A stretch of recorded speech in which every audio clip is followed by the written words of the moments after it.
Justiça, Segurança e Cidadania, com Vilmara Fernandes.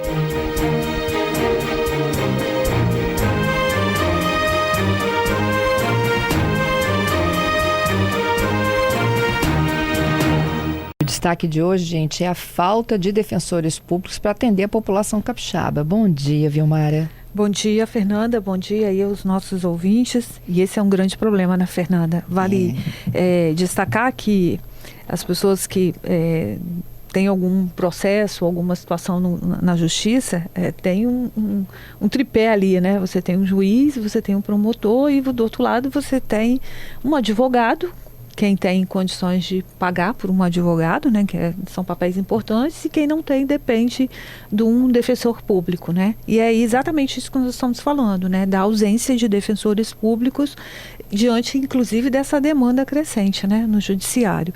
Então, assim, quando a pessoa não tem, ela precisa de uma chamada assistência jurídica gratuita, esse é um trabalho feito pelo defensor público. E quando não existe, né, por algum motivo, aquela comunidade ou aquela comarca não está sendo atendida, né, não dispõe naquele momento de um defensor público, a justiça nomeia um outro profissional que é chamado de um advogado dativo.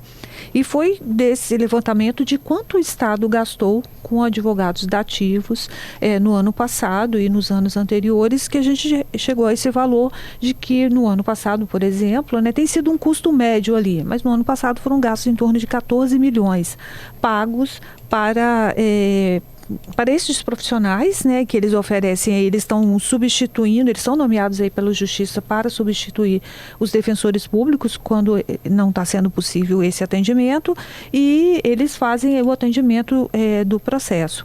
A gente chegou a conversar com a Associação dos Defensores Públicos do Espírito Santo, a ADEPS, e ela fez até um levantamento para a gente, né, que hoje existem atuando 164 profissionais. A lei indica que deveria chegar esse número a 269, né?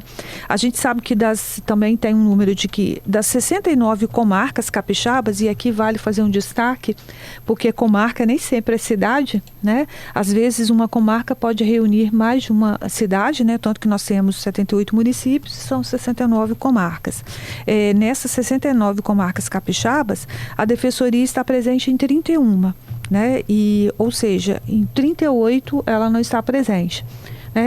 Leva o atendimento de uma forma remota, mas não existe a defensoria nesses locais. E isso é que impede, né, e afeta principalmente quem? A população mais carente.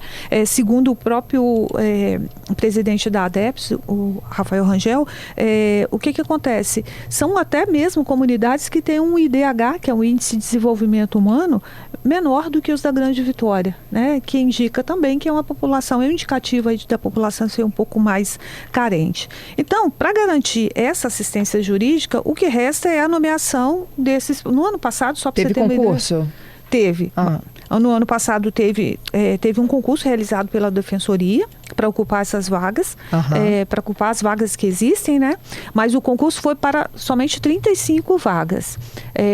Foram aprovadas aí 75 pessoas, né? Mas só precisam existem ser nomeadas, né? Mas só existem 35 vagas, né? Então vão ser ocupadas 35 vagas nesse período que durar o concurso. 2 anos, prorrogável por mais 2. 5 foram ocupadas, já foram nomeações para 5 vagas, mas ainda tem 30 restantes aí para serem ocupadas, né? Nesses próximos anos. O que acontece aí, Fernanda? Segundo o presidente aí da ADEPS, há um projeto de se criar pequenos núcleos aí no interior, mas depende dessa convocação aí, de nomeação dessas pessoas, né? Pelo menos desses 30 restantes aí. Mas para que isso seja viabilizado, é preciso aumentar o orçamento da Defensoria Pública, né?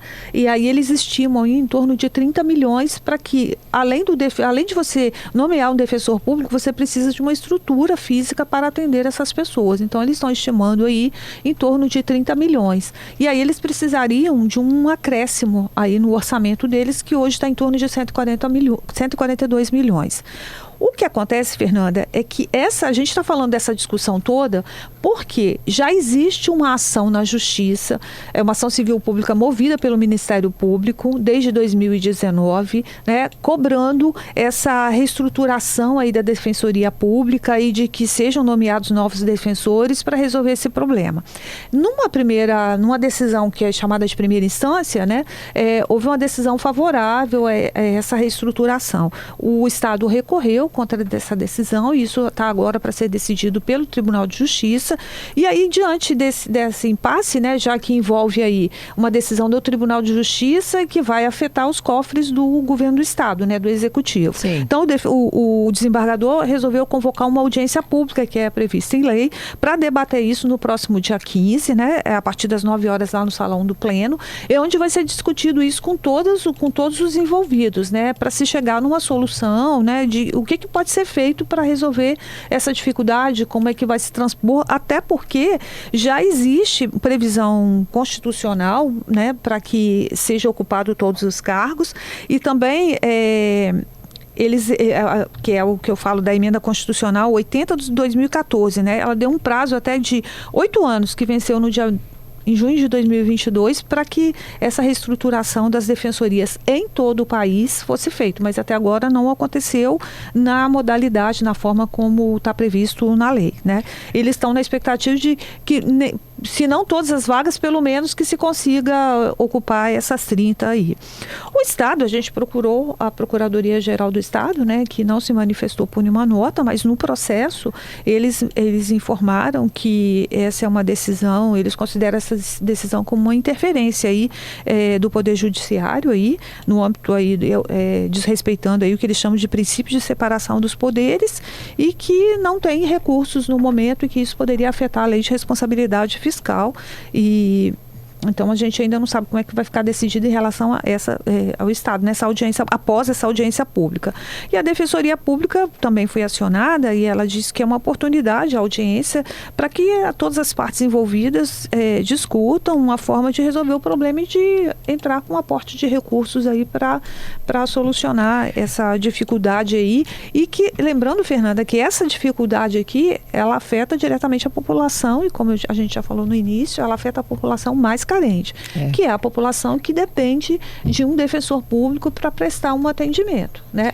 Ele está sendo contemplado com um advogado dativo? Sim, e vale destacar também um outro detalhe, Fernanda, hoje a gente está falando de 14 milhões e esse valor vai aumentar também, porque a OAB conseguiu junto que fosse aumentado em 15%, reajustado em 15%, os honorários aí que são pagos aí a esses advogados. E aqui não vai nenhum julgamento disso, não. Eles estão fazendo o trabalho deles também, um trabalho extremamente necessário, já que não tem defensor, é importantíssimo que se tenha pelo menos um outro profissional para poder fazer esse trabalho, né? Vilmara, o custo da ausência de um defensor na cidade é por conta também da estrutura que ele precisa de ter, porque não basta ter só a figura do defensor. Ele tem que ter uma sede, né? Tem que ter instalações nessa sede. Exatamente, Fernanda. Eles estão fazendo um trabalho remoto, oferecendo um atendimento remoto. Mas aí, de alguma forma, você precisa ter uma estrutura da defensoria, se não nas cidades, ou pelo menos em núcleos perto de algumas cidades pequenas. Porque, além do serviço, eu conversei com alguns defensores, eles informaram também que além daquele serviço direto de defender a pessoa lá numa ação, em alguma circunstância, às vezes também você tem um trabalho de orientação jurídica, né? Porque algumas pessoas, elas... Nem vira, né? Processo, ali você já orienta o atendimento, às vezes, com né? um atendimento, uma orientação jurídica, elas vão receber, elas podem não necessariamente, pode buscar um acordo, pode buscar uma outra alternativa. Então, assim, é um serviço público oferecido que não é só a defesa dessa pessoa no judiciário. Essa é uma das etapas, né? Então, precisaria desse serviço, segundo o relato desses defensores. Então, assim, é importante a criação desses núcleos que estão sendo previstos aí, não necessariamente em todas as cidades, porque também nem as comarcas estão em todas as cidades. Cidades menores, às vezes, elas são reunidas, né? Isso vale também para o Ministério Público, vale para o próprio Tribunal de Justiça, ele também reúne, né? Um juiz só, às vezes, cuida de mais de uma cidade, a mesma coisa com o promotor. Você tem vários promotores aqui de Vitória, mas estão respondendo por promotorias no norte, no sul do estado. A mesma coisa vai acontecer se for criado esses núcleos. A ideia é que também um defensor possa atender mais de uma, né, cidade ali, mas que esteja mais próximo, né, de quem de fato precisa, né? Principalmente no interior, né, Fernanda, que aqui na Grande Vitória, de uma forma ou de outra, né, você tem. Você quer ver um outro ponto que é importantíssimo também, a presença de defensores, né, que também são utilizados os recursos dos advogados dativos, as audiências de custódia, né, que são realizadas, né, logo depois que a pessoa é presa. Toda pessoa que é presa, ela precisa passar por uma audiência de custódia.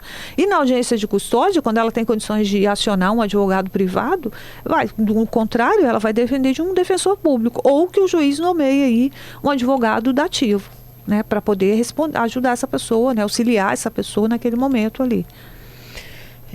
E o que falta é dinheiro, orçamento para estruturar essa equipe. Segundo a Defensoria, eles precisam aí de pelo menos 30 milhões, já que tem aí mais 30 vagas aí para serem ocupadas, para ter condições de reestruturar isso aí no interior, né? Então, aí vai depender dos cofres do Estado, né? Já que o Estado está alegando que não tem recursos porque incluir mais essas pessoas, né, iria aumentar aí os gastos com o pessoal, afetando a lei de responsabilidade fiscal. Mas essa é uma demanda, né? E agora virou uma disputa judicial, né, digamos assim. Tanto que vai ser levado para uma audiência, que é uma forma, né? É uma forma de você encontrar aí uma solução, né? Uma conciliação de alguma forma. Acho que foi essa a intenção aí do desembargador, do desembargador Sérgio, né? Sérgio Ricardo de Souza, ele que está coordenando, né, essa audiência que vai acontecer no próximo dia 15. Obrigada, Vilmara, pelo seu destaque aqui conosco, hein? Até a próxima quarta, Fernanda.